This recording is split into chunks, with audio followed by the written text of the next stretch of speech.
All right, I'm going to go ahead and review for the quiz the next time I see you. Some things that you need to know are congruent statements and CPCTC. So I have a congruent statement right here that's already laid out for me.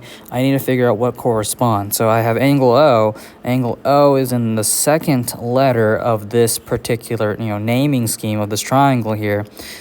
Then I need to figure out, okay, let's take a look at this one. I see that M is in the second position.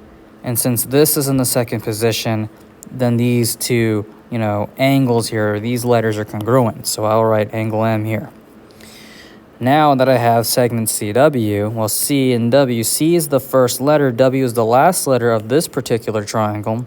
Well, I need to look at the first and last letter of the other triangle. So here's L and here's N. This is the first one, and this is the last one. So I need to write segment LN there. And then lastly, segment CO, the first two letter. Well, what's congruent to the first two letters? Well, LM, segment LM. Okay, and that's something that you need to know for the quiz. The next thing I have here, I need to take a look at these two triangles, right? And it's given that the triangle LMN, which is right here, is congruent to triangle QRS, right? So use that CPCTC to your advantage, because the positioning will help you determine what's congruent. So I need to find X. X is right here, right? And it's an expression, and it's associated with this LM, segment LM. So LM's right here. What's congruent to LM? Well, we know that L is the first letter and M is the second letter. So I need to look at the first two things when I'm looking at the other triangle here. So the first two things here, QR. Okay, so here's LM and then here's QR. I know that these two segments here are congruent. So I will write 2x plus 11, which is equal to 2x minus 9. Okay? Oh, that's actually wrong. What the heck did I do here? Oh, that's 3x. I'm sorry. That's 3x.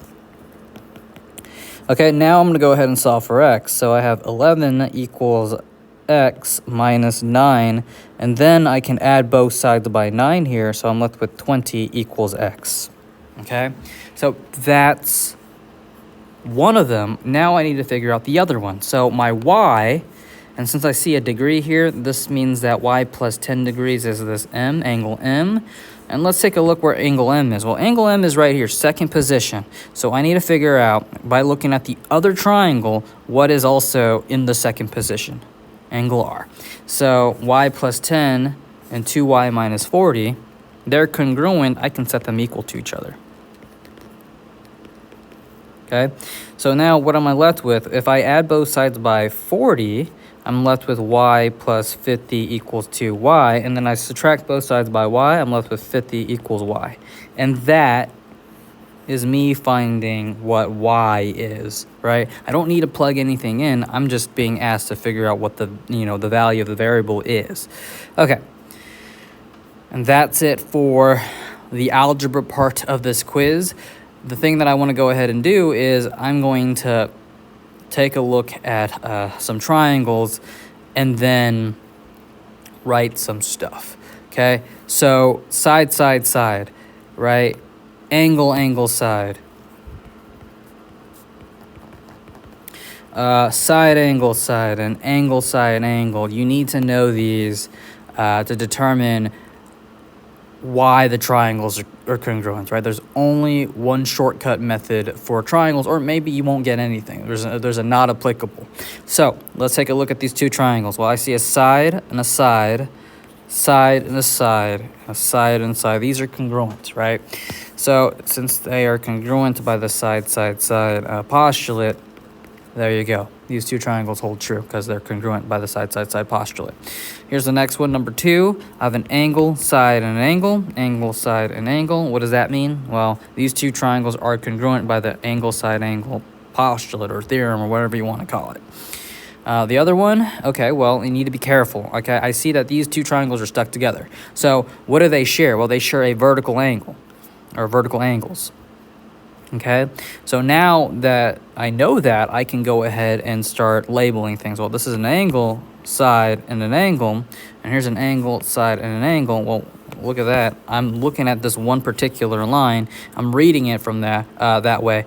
Angle, side, angle. And here's this one line. Angle, side, angle. So this is the angle, side, angle postulate. Okay? Okay, the other thing that you need to know is I have these two triangles, right? And they are stuck. They're sharing something right here, and they share this particular side. So I noticed that they have one tick mark here, two tick mark here. This, since they are congruent, this should have three tick marks here. Okay. Now go ahead and start labeling it. That's going to be side, side, side, side, side, side. So what does that mean? They hold true by the side, side, side postulate or theorem. Okay, these two angles are not two angles. These triangles are congruent because of the side, side, side postulate or theorem. Okay, other things that you need to know. We talked about angle, side, angle. We talked about side, side, side. Don't forget about side, angle, side. And then I think I'm left with an angle, angle, side. Okay, so I would definitely, oh, here's another example. I hope this is an angle, angle, side. I know that these are vertical angles, right? So that should be my angle. So here's my angle, here's my angle, here's my side, side, and an angle. Now, be careful, because I said it weirdly, but you want to go ahead and take a look at the lines. So here's this one line you want to compare to the other one. Oh, I should write an angle here. So here, angle, angle, and then here's my side, right? The side is not included, meaning that it's not between the two angles here. It's actually like after. So angle, angle, and then side.